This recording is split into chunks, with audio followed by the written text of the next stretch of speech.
Hello, and a very warm welcome to the Happiness Chat.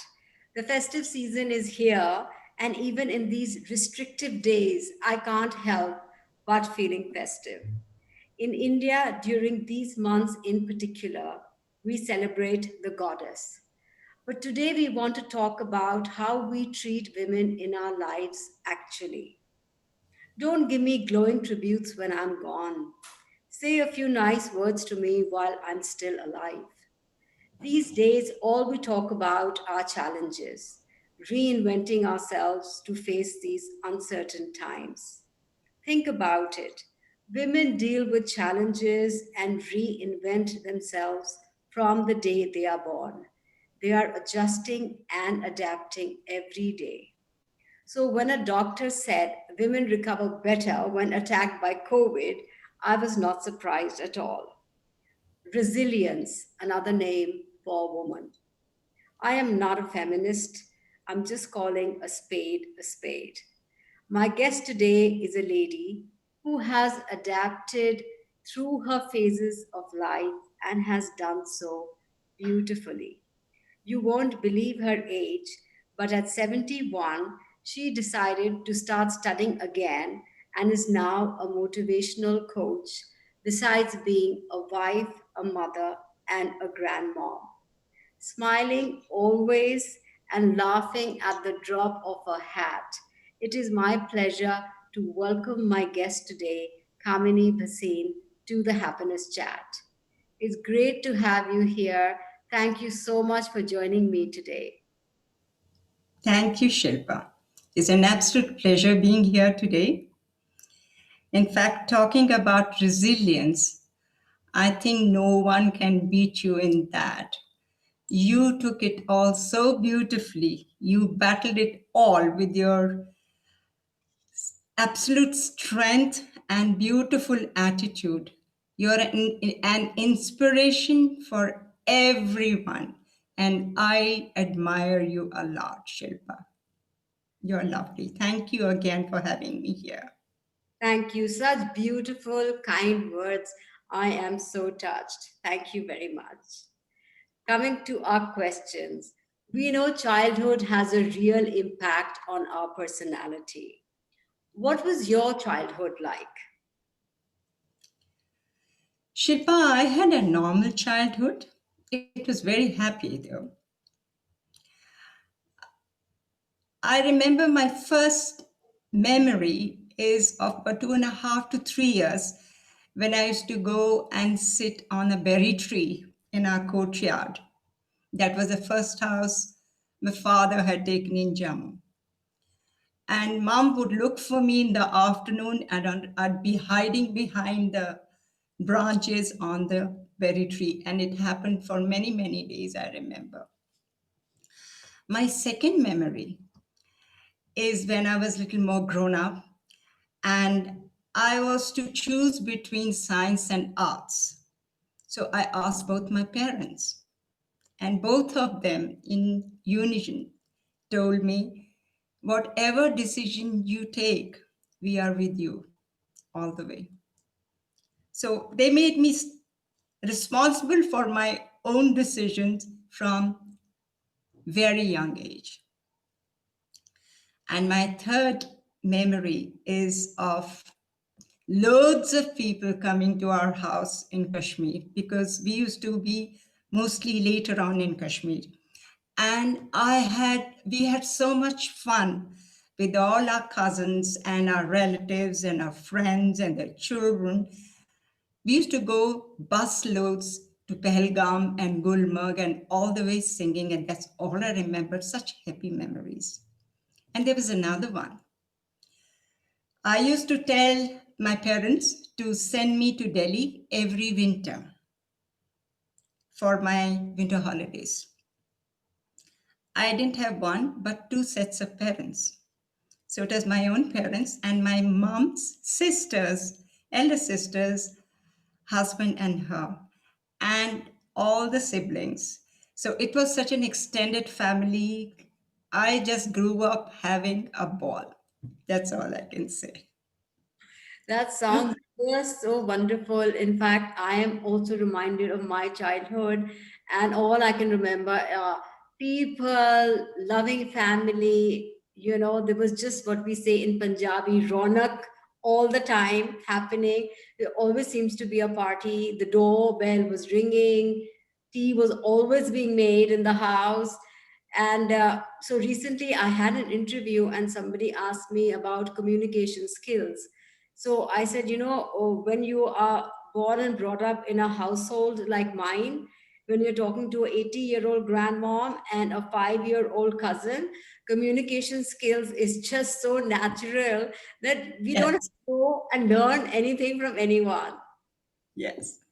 True, absolutely true. It's the same with me. They tell me about my master's in literature. I said, no, this comes naturally because I grew up in an atmosphere where everybody was talking to everybody, and we were such great pals, young or old. So when I have friends your age and your sister's age, I'm not surprised now when you're talking about talking to a grandmother and talking to a 5-year-old. It's been the same with me, Shilpa. So that happy, lovely family who we love so much. Yeah, so lovely. So tell me, do you think a woman, especially an Indian woman, is adjusting all her life from being a daughter, a wife, a mother, and so on? Yes, she is.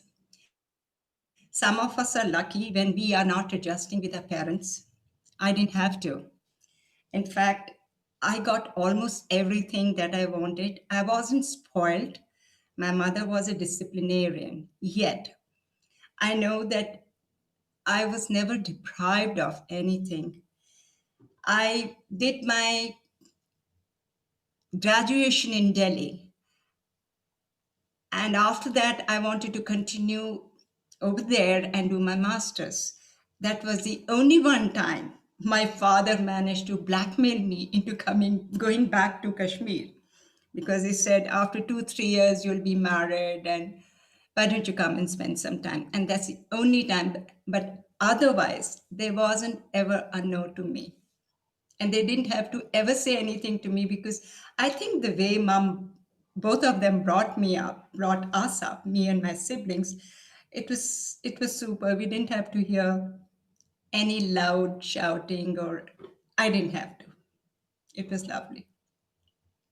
Ab- But talking about when girls get married, it's not just me.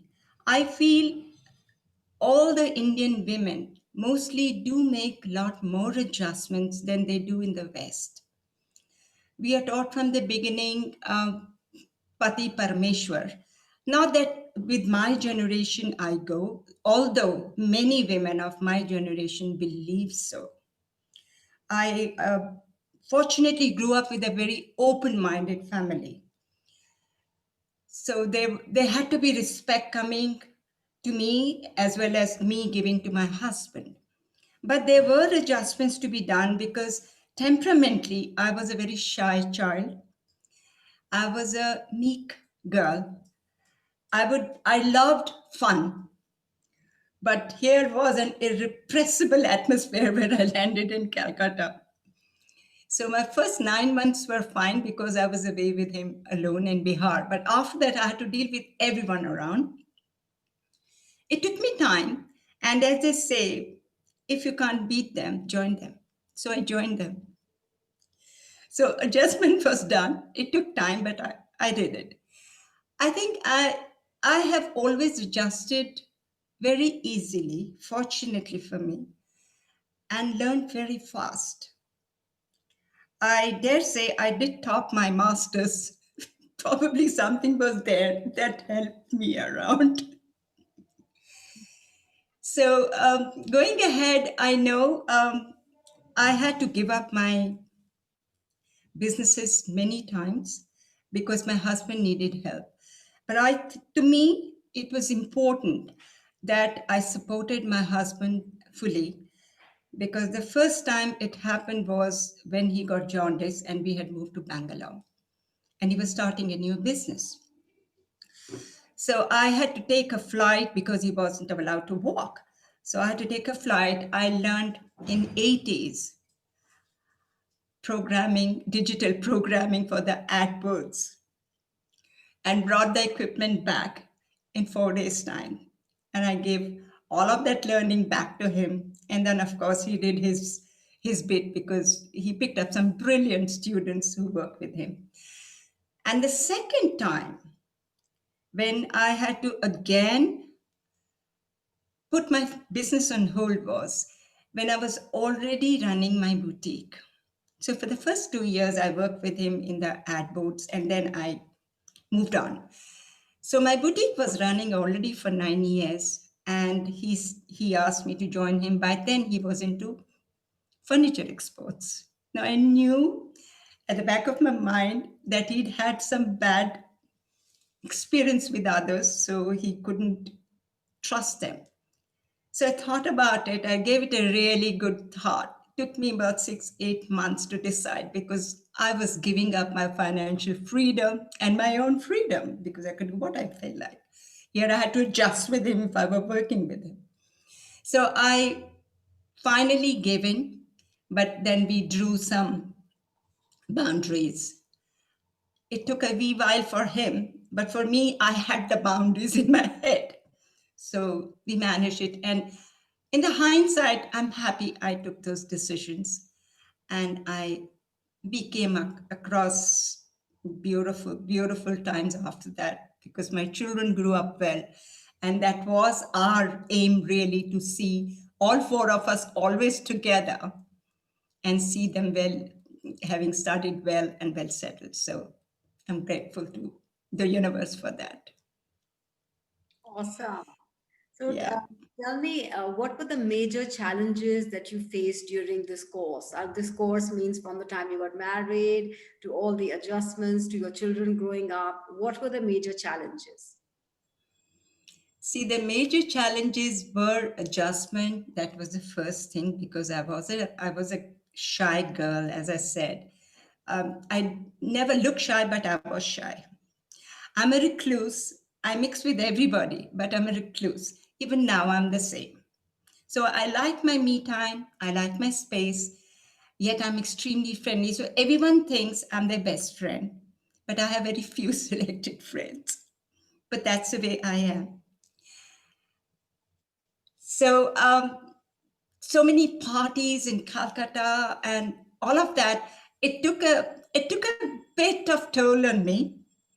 Although I must say my children are party goers, but I was what I am. So, but because it is in Calcutta, is the same thing, same club, same people, and I'm a drama person that way, which is a contradiction. I like a lot of variety in my life. So I managed to get a business started, and that helped me. So I think I have to thank my mother for not letting me sit free at all when I was young. That helped me. So I had to keep doing something with my hand, with my mind, with my brain. And I was fortunately equipped so I could do what I wanted to do. And Calcutta it embraced me. The city embraced me. It embraced my work. It was very happy, go lucky situation. So my husband first day was very, very nervous. What you're going to do? I know the whole society. Don't chop off my nose. And I said, quietly, I walked away. When I came back after half day's sales, he said, so what's happening? He's pacing up and down with his cigarette. So I said, well, I've sold half the stock. So he offered me in the evening a shop. Where do I buy you one? So I said, thank you. But then we moved down after that to Bangalore. So it was again a reorientation for me and for my children. But we managed till, as I said, that he got the jaundice. So I had to keep on putting the stop. So there was a stop. And now when I look at my daughter and I look at all you girls, I know, but I think we were not geared towards careers. Though I was told I should be standing on my feet, I should be financially, independent. But I think somewhere we were not ambitious. my generation at least. I'm 71 today. And I see women around me of my age, they're having a good time at home. Now, whether it's good or not, I don't know. But I feel I'm very happy what I'm doing and what I have been able to do, because my mind is ticking, my brain is ticking. I'm friends with my children, and me and my husband still do what we have to do. So it's a happy situation for me. So it's happiness to others if they like what they do. That's it. So there were challenging, Shilpa. There were adjustments, but from somewhere I got a lot of support from my family, and that helped, because there was a time when my husband's business was sabotaged, and it was a well-established in 1 year he had spread his business from one factory to two other factories. He was moving to all India, and there was a big sabotage because he was a threatening factor for that industry. I'm not going to name that industry. And now I realize, because I was in my 30s, he was just turning to 40s, that why he reacted the way he did, because it was an awful shock for him. That was the biggest challenge. But I have to thank my family and my friends. Their love and their moral support just pulled us through. It took us a wee while, but we did manage it. And I have to say, thanks to my family and thanks to a few of my friends. There was one particular friend who is a little older than me. She's still a great friend, and I have to thank her forever. Her and her husband. That's it. Because I don't talk to everybody about it. That's lovely. Actually, I during my illness, everybody keeps asking, what kept me going, and I I think I've said it so many times, and I think I'll be saying it forever. Is that there were no medicines for me. Meningitis, they say nerves recover on their own. It was just the love and support of my family that kept me going. So I think there, for some things, we cannot thank them enough. If we are Yeah. here today, if I am here today having this happiness chat with you, it's all because of the love that supported me, that got me and put me together. Otherwise, it is such a battle. One cannot fight it alone. You No. need all the love. And just hearing your story from Calcutta to Bangalore to changing professions, helping your husband, then starting your own boutique, then going back to help him again. It's just talking about adaptiveness, what is the need of the hour today to reinvent. And that's why I feel, COVID or not COVID, women are just so adaptive by nature. I think God has made us that way, because we have to take on so many roles. We have to wear so many hats throughout our life, that we're always doing something. The mind is ticking. If one has the ability to earn, well and good. Otherwise, even in the house, I do hats off to the housewives and mothers, because it's a 24/7 hour job. There are no holidays, there are no bonuses, and you hardly ever get a thank you. you know Yeah. so I completely do hats off to women. I think that's why the COVID is not freaking us out that much. Of course, we are very concerned about the health of everybody and the whole world coming to a standstill. But I think since we've dealt with challenges forever, Yeah. we take it as just another big challenge. Yeah. That's true. It's helping us. I think that the way of our own lives is helping us.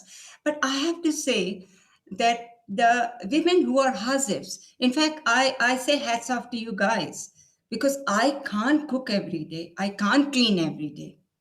It's just not me. I think it's just the way we adjusted our lives. But even during these COVID days, I know some of them, they've kept going so beautifully.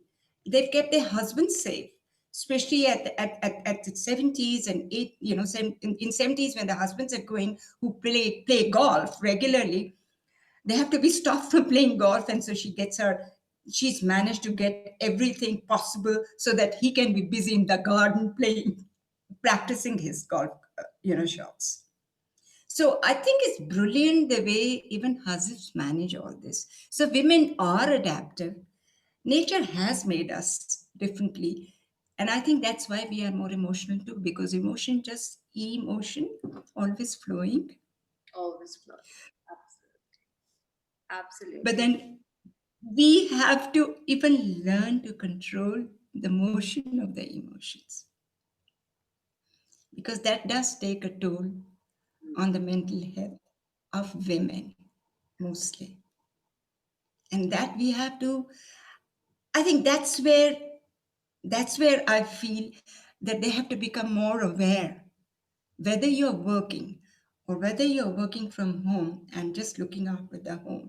You need to be more aware of what's happening inside your mind, because that can create havoc in your life without you knowing it.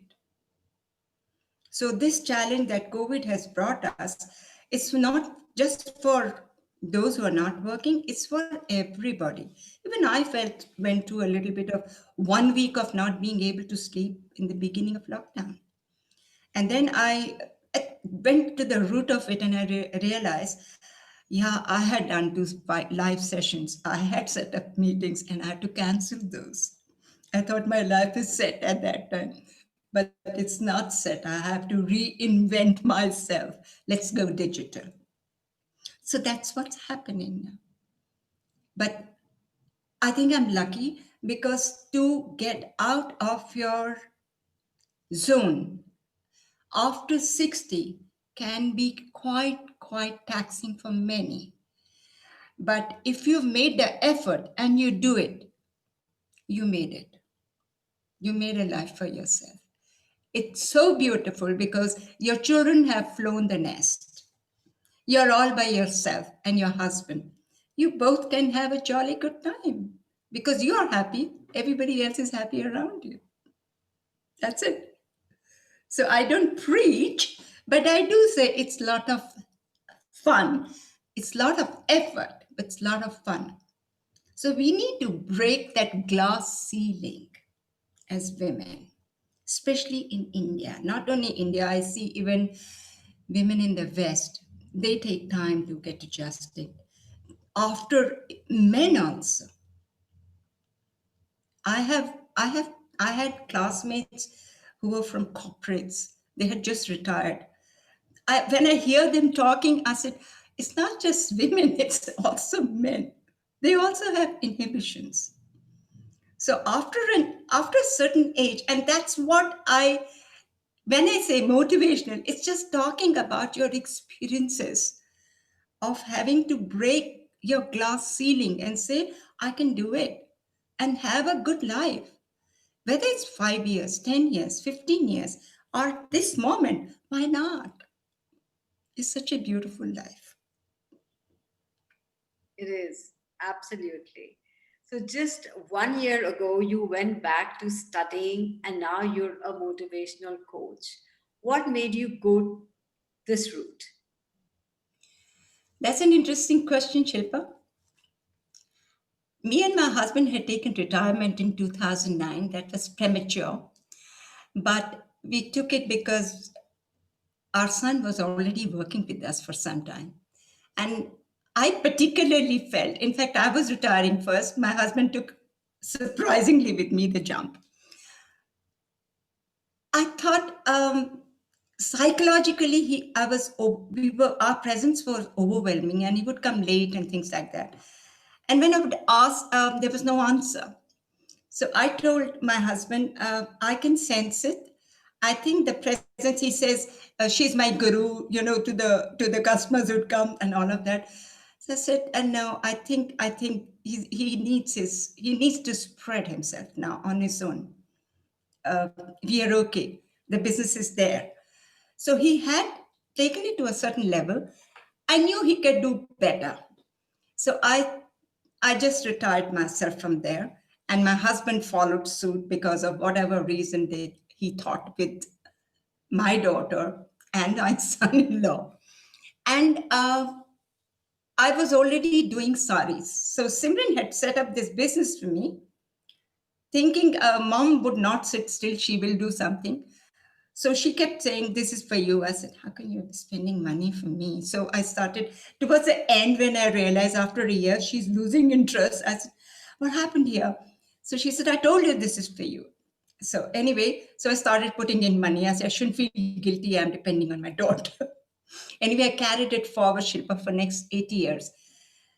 The ninth year, my son started having some personal issues, and to resolve that, he sent me an SOS.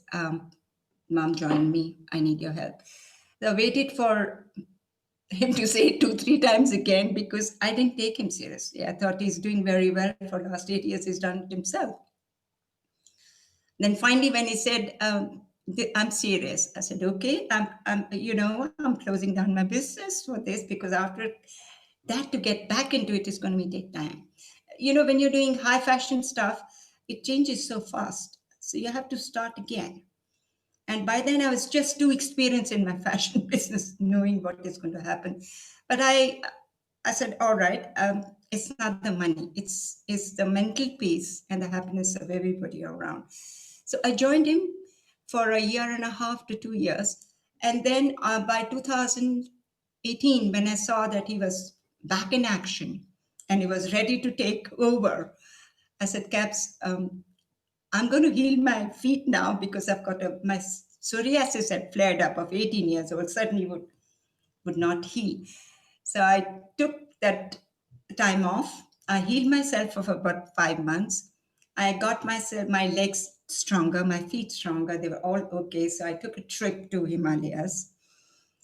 It was a break which I think was much needed. My husband wouldn't come because he says, "Who's going to jump? Who's going to climb up the mountains? It's not the mountain time." So I said, "Okay, it's your loss." Anyway, so I went with a group. It was a fantastic 20-day holiday, and I think that gave me a break. And my attitude started, I started thinking about myself because while even healing myself, I was thinking, where am I going? I'm not going to continue with Kabir for the simple reason, my son, that I'm not going to be getting into even his hair. It's it's his work now. And it was anyway support. He still supports us, so that goes without saying. But I managed to then decide. I reached a decision when I go back to Bangalore, I'm going to go back to the give back time to the society. So I joined a club. Um, this is in a wheel club where I have like-minded women, very motivated and all knowing what they want to do. So we take up these 3, 4 projects every month. But now with COVID times, we don't even meet. We meet virtually. So we dress up and sit in front, like I'm sitting in front of you, and we do that.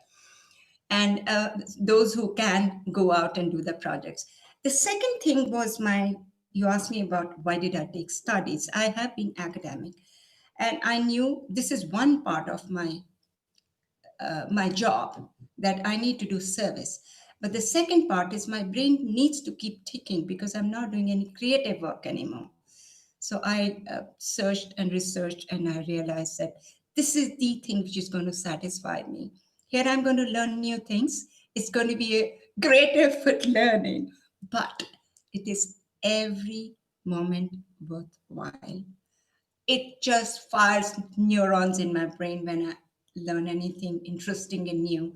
And I want to share that knowledge. And that's what I'm doing now. And it's become a very fulfilling decision. That's it. Wow, how awesome is that? So, considering you've learned so much, would you share some wisdom with us? What do you think can help all of us to handle these troubled times better? Uh, when you say wisdom, I feel like a guru. I'm not one. But I'll share my experiences with you and with everybody else who's around. See, we are all in it together. There are challenges and there are big health challenges around. the very first thing at this point of time, which I've always said is priority regardless of COVID, is your health, physical health. If you are physically okay, my aunt used to tell me, I was a serious asthmatic when I was young, and she used to tell me, you don't take care of yourself. Everyone who loves you would continue to love you, but they can't help you. You have to help yourself. So they'll be helplessly looking at you suffering. I say the same thing. Take care of your health. Those who love you will continue to love, but you're the only one who can help yourself. So take on yoga, take on things which make your body strong. Eat the right amount of food. Don't become a bucket where you have to eat a leftover of your children. And open your mind to other things. If you now, at this time, almost everybody is educated. Why waste your education, especially when your children had left? Do something about your time. Use it fruitfully to share it with other people, whether it is through service, whether it is through online teaching, anything, whether it is through your knitting. My mother used to make sweaters for everybody and that gave her joy. So anything sitting at home you can do. Number two, the mental health is very important because right now the emotions are running very high. And there are not just few people, there's everybody. There are young people who are on the verge of or have already done it and ended their lives. So before anyone reaches that stage, I think it's high time we realize what are these emotions. Look at the causes, or take, it is a stigma in India to take any professional help. Take help. Nowadays, there are helplines. Read books. Become aware of what you're going through. And if there are any emotions like anxiety, that anxiety would come through because your work has stopped suddenly, right? And your life is stopped. So you need to take a change. But we human beings are pretty brainy and pretty creative. We can think of one door closes, the other one opens. So remain optimistic and have an open mind to learning new things. And I think even to upgrade yourself after 50 is okay. I did my second business at 52 and learned my furniture designing and all that sitting with my husband for a year. I had told myself I'm 52, but then at 65, I was doing saris and I sent it to, I'm doing this. So if I can do it, anybody can do it. If you'd seen me when I was a kid, you would say, she can't do anything. She's so quiet or mild. Everyone can do it. You just have to make up your mind and motivate yourself. That's all I can say. So the mental health and physical health comes first. Then keep yourself busy doing something creative or something that keeps you busy, whether it is sharing dishes. Such beautiful dishes are out there now, people are making on, online. So you don't even have to learn anything. You just copy the Google thing and you have it. So, there's several ways of doing things. Do yoga with each other online. There is another friend, she's younger than you, Shilpa. She started this physical fitness thing through her dancing. So she says, I've always loved it. So people come up with such brilliant ideas to share what they know. There are so many others who open podcasts. So they are saying inspirational things to hear first thing in the morning, or poetry or whatever. And today I heard Shilpa, your brother, Aditya singing. You must hear him sing. So, from a film director, the film direction, if he's utilized his last 6 months learning to sing so beautifully, I think everybody should take a cue from the young and old how you can utilize your time well and prepare yourself and say, okay, now this is what next I can do. That's it. And the Absolutely. rest, nature will take its own time to It is teaching us something. So learn, and everybody, we all have our takes why it's happening. So we need to take care of our environment too. Absolutely. We That is so yeah. right. You just combined everything: physical health, mental health, being creative, using our time well to reinvent, learn, upgrade, and there is always something we can do. I just so agree with you on that. So, this is the happiness chat. So, I have to ask you, what does happiness mean to you? Happiness is every moment you can find happiness, Shilpa. Happiness is looking at a beautiful piece of art, wearing lovely clothes like you said today was festive time. So let's dress up Indian. I loved taking out these kurtas. So that gave me happiness, and there was a big smile on my face as even she's going to be dressing. It's not that I don't I love traveling. I remember when I was seeing Niagara Falls. I said, "My God, what a beautiful, beautiful piece of art nature has created." When I went to uh, I can't tell you what beautiful gardens I saw in Mount Washington. I went to some of the shrines of Yogananda. He's my guru, and I do his meditation. There's such gorgeous flowers over there, and half the gardens had been laid out by him years back. So there is anything that gives me joy can be anything beautiful. Either it's out there or it's here. Even a lovely cup of coffee. I love the South Indian coffee, which my husband has learned to make. So in the evening, sometime after my dinner, I tell him we have early dinner. Bob, can you make me that coffee? So he makes that coffee in the little filter thing we've got now. And that gives me joy because I now got hooked onto it. So something very small and anything big, why not? A big Indian wedding too gives me happiness. I know. Yeah. That's so beautiful. I think I don't like complicated things by nature. I'm very drawn to simple things.